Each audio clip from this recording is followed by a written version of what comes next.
अस्सलाम वालेकुम जी, welcome back to my channel. तो जी इत्तशाम भाई स्टिल हमारे साथ हैं सेकंड वीडियो के लिए, जिसमें हम आर्टिकल 88 और 89 को हम डिस्कस करने जा रहे हैं। मैंने ऑलरेडी इस पे वीडियोस बनाई हुई हैं और मेरा ख्याल है मैंने ही आर्टिकल 89 को एक्सप्लेन किया था अपने चैनल के ऊपर, और किसी चैनल पे आपको मिलेंगी भी नहीं। तो इत्तशाम भाई की भी काफ़ी सारी रिसर्च है इसके ऊपर, तो अब आज इनकी भी राय आपके सामने शेयर करते हैं। तो इत्तशाम भाई बताएँ आप कि आर्टिकल 88 89 जो है इसमें क्या डिफरेंस है। लोग डराते हैं यहाँ पे कि 89 में ना जाना, कार्ड नहीं मिलेगा। तो आपकी इन दोनों आर्टिकल्स के बारे में क्या राय है? जी अस्सलाम वालेकुम। मैं इस बारे में, हमारा ये वीडियो बनाने का मकसद ये है, इस पे चीमा साहब ने भी और भी बहुत सारे यूट्यूबर्स ने 88 89 पे बहुत ज़्यादा वीडियोस बनाई हुई हैं, लेकिन हमें हर दिन मैसेजेस, और इनको तो बेतहाशा मैसेजेस आते हैं, वही क्वेश्चन बार बार।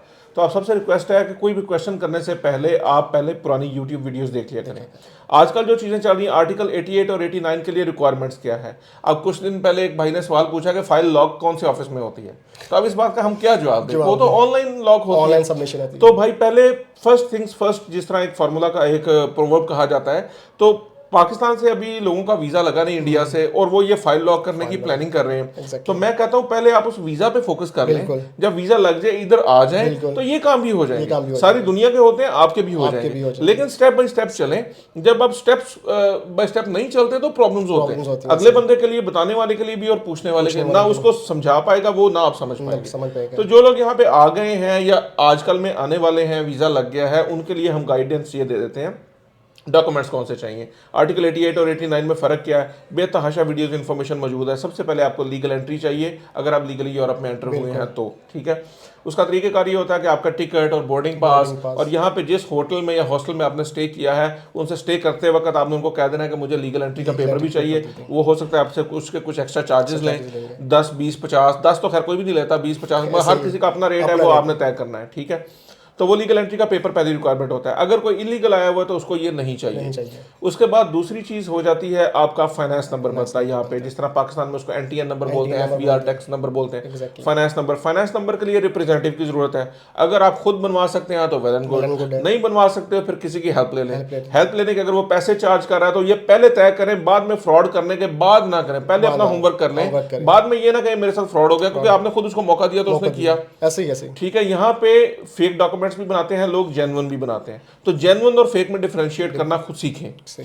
और आप जब फाइनेंस नंबर आपका बन गया, फिर आपने सोशल सिक्योरिटी नंबर बनाना, जिसको सिग्नेचर सोशल बोलते हैं, वो भी आपको अपॉइंटमेंट लेके जा सकते हैं, खुद भी बनवा सकते हैं, या आप किसी की हेल्प ले लें, वो भी बना देगा। उसके बाद आपको चौथी चीज चाहिए होती है प्रूफ ऑफ एड्रेस, जिसको जुनता बोलते हैं। जहां पे आप रिहाइश रख रहे हैं वो ओनर आपको उसका जुनता बनवा के देने का पाबंद है। इस बात पे ख्याल रखें। पिछले दिनों सुनने में आया कि 900 से ज्यादा फाइलें कैंसिल हुई हैं सेट ने, क्योंकि एक दुकान के एड्रेस के ऊपर 900 लोगों का जुनता बना हुआ है। दुकान में 900 लोग कैसे रह सकते हैं? तो वो सब का सब कैंसिल हुआ।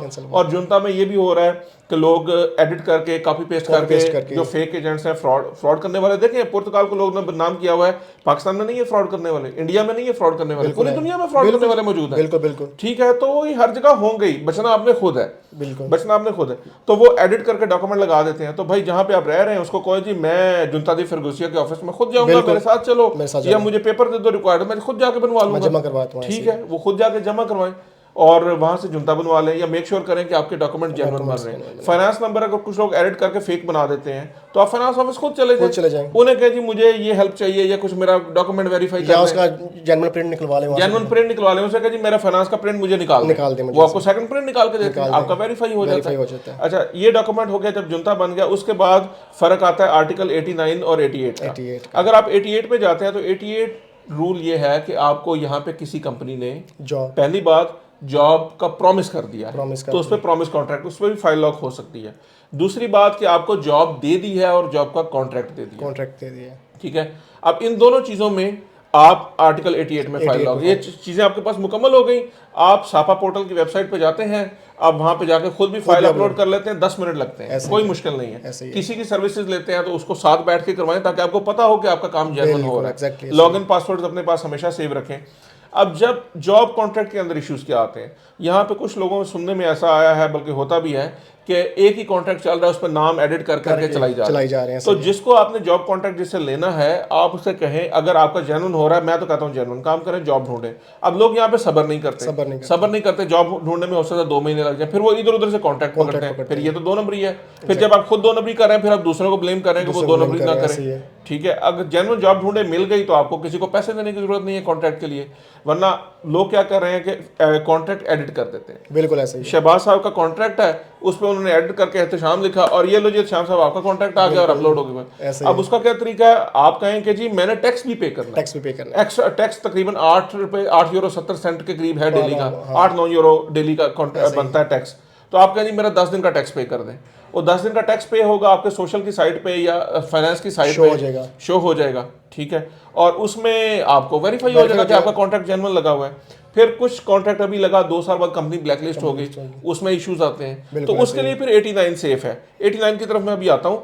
अब जब आपने ये टैक्स पे करना है तो आपका पास सारा रिकॉर्ड होगा। जब आपने फाइल लॉग करनी है, आप किसी की हेल्प ले रहे हैं, तो फिर बाद में आपको फाइनेंस के पासवर्ड के लिए और सोशल के पासवर्ड के लिए अलग पैसे देने पड़ते हैं। तो आप पहले उससे बात कर लेंगे कि मुझे फाइनेंस का पासवर्ड भी चाहिए, सोशल का पासवर्ड भी चाहिए, तो हो सकता है उन्हीं पैसों में आपकी डील बन जाए, या अगर उसने आपके कुछ एक्स्ट्रा लेने हैं तो आपसे उद्दित तय करेगा। ठीक है, फाइनेंस और सोशल का पासवर्ड आपकी फाइल लॉग का हिस्सा नहीं है, लेकिन आपके पास होना चाहिए ताकि आप अपनी आपकी वेरिफिकेशन कर सकें कि आपका टैक्स पे भी हो रहा है कि नहीं हो रहा है। अब 89 ये कहता है कि आप अपना बिजनेस कर सकते हैं।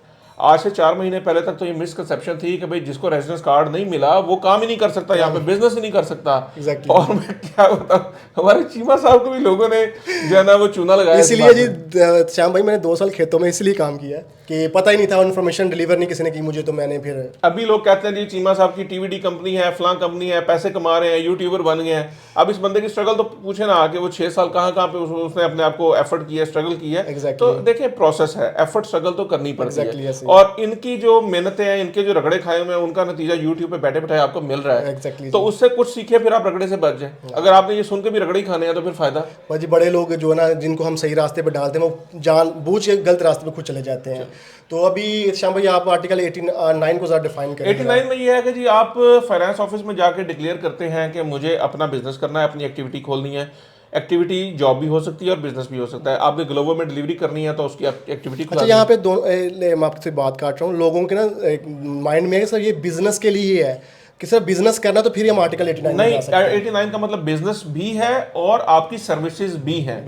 ठीक है, सर्विसेज में क्या है, आप कंसल्टेंसी किसी को दे रहे हैं, आप किसी को एजुकेशनल सर्विसेज दे रहे हैं, आप ग्लोबल डिलीवरी सर्विस कर रहे हैं, कोई भी सर्विसेज कॉन्ट्रैक्ट जो है ना, या कोई आप इलेक्ट्रिशियन का काम कर सर्विस दे रहे हैं, इलेक्ट्रिशियन, प्लम्बर, कोई भी सर्विसेज कर रहे हैं, आप अपना काम कर रहे हैं, you are your own boss. तो आप 89 में जाते हैं, 89 में आपने एक्टिविटी ओपन कर ली, एक्टिविटी के कोड्स हैं, जिसको कोड नहीं पता, एक 1519 जनरल कोड है 1519, उसमें सब कुछ ही आ जाता है। ठीक है, कोड जब आप एक्टिविटी ओपन करवाएंगे तो पता चल जाए। एक्टिविटी खुलवाना पहले आसान था, आप फाइनेंस पोर्टल में जाते थे, अब यूट्यूब पे लिखें how to open activity in finance, आपको वो पता चल जाएगा। यहाँ पे जो सर्विस प्रोवाइडर्स हैं वो 25, 30, 50 यूरो लेके वो खोल देते थे, खुद खोलना चाहे खुद भी खोल सकते हैं, लेकिन अभी फाइनेंस ने रूल सख्त कर दिए हैं। जिनका रिप्रेजेंटेटिव लगा हुआ है यहाँ का और उनका ओरिजिनल एड्रेस पाकिस्तान या इंडिया का लगा हुआ है, वो खुद अपनी एक्टिविटी ओपन नहीं कर सकते। उनके लिए फिर एक ऐसे रिप्रेजेंटेटिव की जरूरत है जो यहाँ पे ऑलरेडी जिसकी एक्टिविटी ओपन हो।